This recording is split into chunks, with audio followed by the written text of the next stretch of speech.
जय शिवराय मित्रांनो, मी योगेश आणि तुम्ही पाहत आहात युट्यूब. मित्रांनो, व्हिडिओच्या सुरुवातीलाच आपल्याला मी हात जोडून कळकळीची विनंती करेल की मित्रांनो, मनोजदादांनी हा जो लढा उभा केला आहे हा आता ऐरणीवरती येऊन ठेपलेला आहे आणि या लढ्याला आपल्याला नक्कीच यश मिळणार आहे. यामध्ये तीळ मात्र शंका नाही.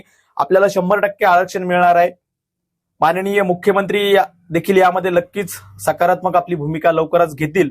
मात्र तोपर्यंत याला थोडासा नक्कीच वेळ लागू शकतो की काही तांत्रिक अडचणी असतील, काही सरकारची मजबुरी असेल. निदान आपण आतापर्यंत खूप समजदारीची भूमिका घेत आलो. आपण सरकारनं 30 दिवसाचा वेळ मागितला, आपण त्यांना 40 दिवसाचा वेळ दिला होता. मान्य आहे, सरकार आपला अंत पाहत आहे.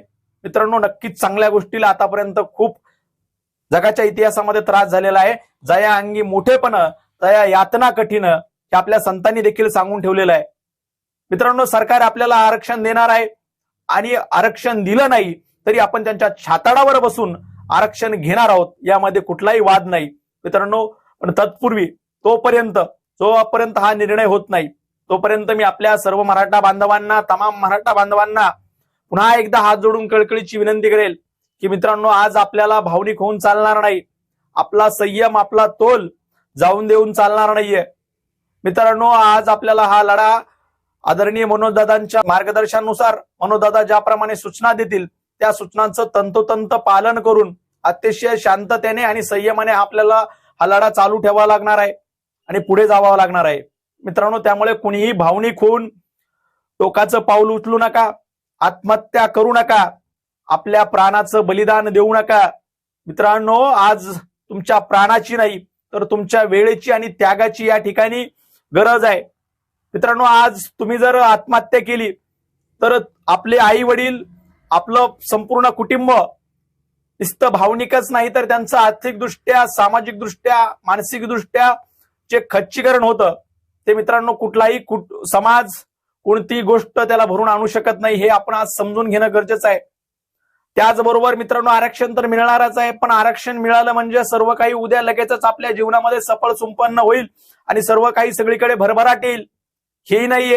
ही गोष्ट आपण तेवढ्याच जबाबदारीनं समजून घेणं गरजेचं आहे, तेवढ्याच समजदारीनं समजून घेणं गरजेचं आहे. भावनिकदृष्ट्या भावनिक न होता सतर्क, जागरूक नागरिक म्हणून समजून घेणं गरजेचं आहे.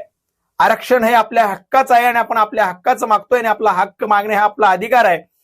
त्यापासून आपल्याला कोणी वंचित ठेवू शकत नाही आणि त्यासाठी आपण लढणं हे आपलं कर्तव्य आहे म्हणून आपण लढत आहोत. पण याचा अर्थ असा होत नाही की त्यासाठी आपण आपली आत्महत्या करावी, आपल्या प्राणाचं बलिदान द्यावं. प्राणाचं बलिदान देणं नक्कीच दिलं पाहिजे. लढता लढता जर आपण मेलात तर तो नक्कीच आपलं वीरमरण असेल, त्याचा आपण सन्मानच करू. पण मित्रांनो, मी या ठिकाणी अतिशय फार जबाबदारीने बोलतोय की तुम्ही जर आत्महत्या करून मरत असाल तर मित्रांनो, आपल्या हिंदू संस्कृतीमध्ये, इव्हन कोणत्याही धर्मामध्ये याला फार मोठं असं पाप मानलं गेलेलं आहे. तुम्ही कोणत्याही गोष्टीसाठी जर तुमच्या आत्माचं बलिदान करीत असाल, आत्महत्या करत असाल तर हे यापेक्षा मोठं पाप कुठलंही नाहीये. त्यामुळे असं पाप करून कृपया आपल्या सर्व कुटुंबाला या पापाचं भागीदार करू नका. तुम्ही जर एखादा आत्महत्येचं पाप करत असाल तर तुमच्यासारख्या तुमच्या पुढील 2-3 पिढ्याला तुमच्यामुळे जवळपास हजारो लोकांना या पापाचं भागीदार व्हावं लागत आहे. आज तुम्ही एक आत्महत्या करून मोकळे होता, पण तुमच्यामुळे अजून शेकडो लोक यासाठी प्रवृत्त होत असतात. आज लोकांना जीवन मरणं म्हणजे खूप स्वस्त वाटू लागलेलं आहे. मरण फार स्वस्त झालेलं आहे. आम्ही समजू शकतो की जगणंही फार महाग झालेलं आहे काहींना. जगावं कसं हा प्रश्न आहे.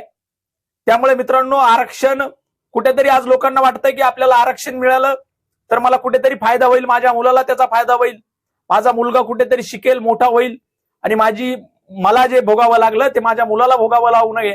म्हणून आज गोरगरीब गरजवंत सामान्य मराठ्याची तळमळ आहे. आज गोरगरीब सामान्य गरजवंत मराठा सरकारच्या निर्णयाकडे आशा लावून बसलाय.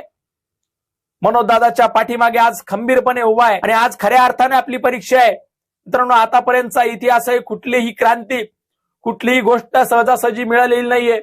आज आपण जर बघितलं आपल्या देशाच्या स्वातंत्र्य लढ्यातला जरी इतिहास बघितला तर 150 वर्ष आपल्याला स्वातंत्र्य मिळवण्यासाठी इंग्रजांसोबत झुंजावं लागलेलं आहे. 150 वर्षाचा 200 वर्षाचा लढा आपल्याला मुघलांशी, या ठिकाणी परकीयांशी द्यावा लागलेला आहे. तेव्हा कुठे स्वराज्य निर्माण झालं लागलेलं आहे. वेगवेगळ्या शह्यांबरोबरच आपल्याला स्वकीयांबरोबरही शिवाजी महाराजांना लढावं त्याही काळात लागलं होतं. आजही काही आपल्या समाजातील समाजकंटकच आपल्यामध्ये फूट पाडण्याचा प्रयत्न करत आहेत. आपल्याच लोकांना आपल्या विरोधात उभं केल्या जात आहे. या सर्व गोष्टी देखील आपण समजून घेणं गरजेचं आहे आणि या सर्व डावांना या सरकारच्या हाणून पाडणं गरजेचं आहे. कुठेही भावनिक न होता आणि केवळ आरक्षण यावरच अवलंबून न राहता आज आपण जर बघितलं तर गावखेड्यामध्ये आपल्या गावामध्येच एकमेकांच्या मांडीत मांड घालून मुंडकं घालून बसण्यापेक्षा आज कुठेतरी मित्रांनो मला आज आपल्याला सांगावं वाटतं की आज आपण कुठेतरी गाव सोडणं गरजेचं आहे. डॉक्टर बाबासाहेब आंबेडकरांनी सांगितलं होतं की खेडे सोडून शहराकडे चला, शहराकडे वळा. आज मित्रांनो तो विचार कुठेतरी आपल्याला कृतीमध्ये उतरवणं गरजेचं आहे. आज आपण जर अशाच प्रकारे खेड्यामध्ये पडून राहिलो, काळी माय काळी माती म्हणून जर भावनिक होऊन शेतीमध्ये अडकून राहिलो तर मित्रांनो आपल्याला येणाऱ्या पिढीचं खूप नुकसान होणार आहे. कारण मित्रांनो आतापर्यंतचा इतिहास आहे की शेतीमध्ये आतापर्यंत आपल्या अनेक पिढ्यांची माती झालेली आहे. त्यामुळे प्रत्येकाने काही जाळामध्ये आगीमध्ये हात टाकून पाहणंच गरजेचं आहे. कंपल्सरी असं नाहीये. आज आपण आपल्या आई वडिलांकडून आपल्या लोकांच्या अनुभवातून आज शिकणं गरजेचं आहे. आणि गावखेड्यातून आपल्या कुटुंबात जर 2 भाऊ असतील, 3 भाऊ असतील तर आई वडील आणि एखादा भाऊ जर शेती करत असेल तर ठीक आहे, पण उरलेल्या बांधवांनी कुठेतरी कुशल झालं पाहिजे. व्यावसायिक शिक्षण घेणं गरजेचं आहे. कुठली तरी कला आपल्यामध्ये, कुठले तरी कौशल्य आपल्यामध्ये आत्मसात करणं गरजेचं आहे. आमचे आई वडील, वाडवडील, आजी आजोबा सांगायचे की ज्या माणसामध्ये कला असतील, कौशल्य असतील, माझे आजोबा तर मला नेहमी सांगायचे की कुठली तरी कला शिका, तुमच्यामध्ये कुठली तरी कौशल्य असलं की तो माणूस जगाच्या पाठीवर कधीही उपाशी राहू शकत नाही. त्यामुळे आज मराठा बांधवांनी कुठली तरी कला आपल्यामध्ये आत्मसात करणं गरजेचं आहे. आणि कुठलंही काम करत असताना लाज सोडून देऊन, आपल्या पाटीलकीचा माज सोडून देऊन ते अत्यंत प्रामाणिकपणे आणि संयमाने जर केलं तर नक्कीच मित्रांनो आपल्या आयुष्याचं नंदनवन झाल्याशिवाय राहणार नाही. हाही मित्रांनो मी तुम्हाला शब्द देतो. आज तुम्ही गाव खेडा सोडून शहरामध्ये जर आले तर आज जर आपण जर बघितलं तर शहरामध्ये हजारो वेगवेगळ्या व्यवसायाच्या संधी उपलब्ध आहेत. गावखेड्यामध्येही आपल्या आजूबाजूला वेगवेगळ्या व्यवसायाच्या संधी उपलब्ध आहेत. फक्त आपल्याला त्या उघडपणे बघणं गरजेचं आहे आणि त्यासाठी लाज सोडून पुढे येणं गरजेचं आहे. ते काम करणं गरजेचं आहे. त्याच्यासाठी कृती करणं गरजेचं आहे. केवळ आणि केवळ मोबाईलमध्ये डोके घालून बसून इळीळ मोबाईल बघून आपल्या कुटुंबाचं, आपल्या पिढीचं आणि आपल्या परिवाराचं कधी कल्याण होणार नाही. मित्रांनो आज जर आपण बघितलं तर जवळपास सरकारी नोकऱ्यामध्ये सरकारी नोकऱ्यांची उपलब्धता जवळपास उपलब्ध नसल्यामध्ये जमा आहे. पण कोणीतरी एक मोटिवेशनल स्पीकर येतो आणि भाषण देतो आणि सांगून जातो की असं करा, अमुक करा, तमुक करा. मित्रांनो कुठल्या तरी मोटिवेशनल स्पीकरच्या सांगण्यावरून किंवा माझा मित्र करतोय म्हणून मी पण करून बघतो म्हणून कृपया करून आपल्या स्वतःला आणि आपल्या आई वडिलांना फसवणं बंद करा. आपल्या क्षमतांना, आपल्या मर्यादांना ओळखायला शिका. मला खरंच जमेल का? माझ्यामध्ये खरंच आत्मविश्वास आहे का? या गोष्टी लक्षात घ्या आणि तरच यामध्ये पाऊल टाका. नाहीतर आपल्या ऐन उमेदीच्या काळातील 4-5 वर्ष यामध्ये वाया घालू नका. त्याऐवजी छोटा मोठा व्यवसाय करा. त्या काळामध्ये त्या व्यवसायामध्ये त्याला भरभराटीस आपण नक्की लावू शकतो. 4-5 वर्षामध्ये तुम्ही कुठलाही छोटा व्यवसाय केला तर 5 वर्ष त्याला ज्याप्रमाणे एमपीएससी यूपी साठी तुम्ही पूर्णपणे झोकून देता, त्या 5 वर्ष त्या व्यवसायामध्ये जर आपण झोकून दिले तर निश्चित तुम्ही स्वतःचे मालक होऊ शकता. त्यासाठी आपण आज प्रयत्न करणं गरजेचं आहे. मित्रांनो आज जर आपण बघितलं तर आज कटू आहे पण सत्य आहे.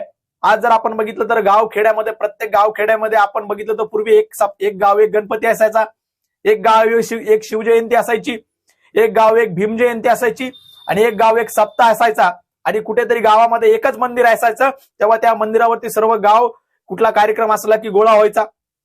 पण आज आपण बघतोय की प्रत्येक गावागावामध्ये, प्रत्येक गल्लीवाईज वेगवेगळ्या देवाचं वेगवेगळं मंदिर, वेगवेगळ्या वस्तीनुसार वेगवेगळ्या संतांचं मंदिर, वेगळ्या गल्लीनुसार वेगवेगळी शिवजयंती, गाव प्रत्येक गल्लीमध्ये वेगवेगळा गणपती, प्रत्येक वर्षी प्रत्येक नवीन नवीन मंदिराचं जीर्णोद्धार आणि प्रत्येक गल्लीनुसार वस्तीनुसार वेगवेगळे सप्ताह उभा होत आहेत. मित्रांनो आज नवीन नवीन सप्ते नाही, नवीन नवीन मंदिरांचा जीर्णोद्धार नाही तर येणाऱ्या पिढीचा जीर्णोद्धार आपल्याला करणं गरजेचं आहे.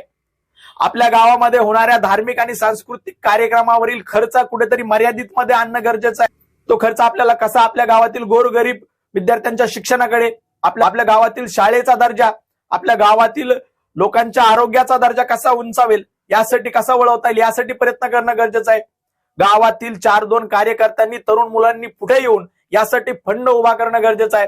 आज आपण बघतो की गावागावी महाराजांचे पुतळे असतील, डॉक्टर बाबासाहेब आंबेडकरांचे असतील, अण्णाभाऊंचे असतील, महात्मा फुलेंचे असतील, वेगवेगळ्या महापुरुषांचे वेगवेगळ्या वस्तीमध्ये गावोगावी पुतळे उभा करण्याची आज एक ट्रेंड आलेला आहे. आणि जवळच्या गावात पुतळा बसवला, मग आपल्या गावात कसा काय नाही म्हणून लगेचच आज तरुण पेटून उठतो. निश्चितच गावोगावी महापुरुषांचे पुतळे उभे राहिले पाहिजेत आणि या पुतळ्याला कोणाचाही विरोध असला नाही पाहिजे आणि असला नाही पाहिजे. पण जेव्हा आपण हे पुतळे उभा करतो तर येणाऱ्या काळामध्ये कधीही त्याला गालबोट लागणार नाही, कुठल्या प्रकारची अनुचित घटना घडणार नाही. तशा प्रकारचं वातावरण आपल्या गावामध्ये आहे का? आणि नसेल तर तशा प्रकारचं वातावरण आपल्या गावामध्ये निर्माण करणं देखील आज तुमची आमची तरुणांची जबाबदारी आहे. आज पुतळे आपण निश्चितच उभे केले पाहिजे, पण कुठल्याही महापुरुषांचा पुतळा उभा करण्यापूर्वी आपण आपल्या गावामध्ये एखादं ग्रंथालय, एखादं वाचनालय, एखादी व्यायामशाळा होण्यासाठी कुठेतरी प्रयत्न केला आहे का? आपल्या सरपंचाला जाब विचारला आहे का? आपल्या सरपंचाला तसा मागणी केली आहे का? आपल्या सरपंचापुढे तसा प्रश्न केला आहे का? आपण का करत नाही हाही प्रश्न आज आपल्या तरुणांनी आपल्या स्वतःला विचारणं गरजेचं आहे. मित्रांनो, बोलण्यासारखं सांगण्यासारखं खूप काही आहे, मात्र आजच्या पुरतं इथेच थांबतो, एवढंच बोलतो. पुन्हा भेटत राहू, बोलत राहू. पुन्हा एकदा आपल्याला हात जोडून कळकळीची विनंती करेल की मित्रांनो, कुठेही आपला तोल जाऊ देऊ नका, संयम ढळू देऊ नका. आपला संघर्ष कायम असणार आहे. मनोजदादा ज्या सूचना देतील त्या सूचनानुसार आपण लढत राहू. आज मनोजदादाच्या सूचनेनुसार प्रत्येकाने आपल्या सर्कलनुसार, तालुक्यानुसार साखळी उपोषणामध्ये सहभागी व्हायचे, कारण अजून शर्यत संपलेली नाही, कारण मराठे अजून जिंकलेले नाही. आजच्या पुरतं इथंच थांबतो. पुन्हा भेटू, पुन्हा बोलू. धन्यवाद. जय जाऊ, जय शिवराय.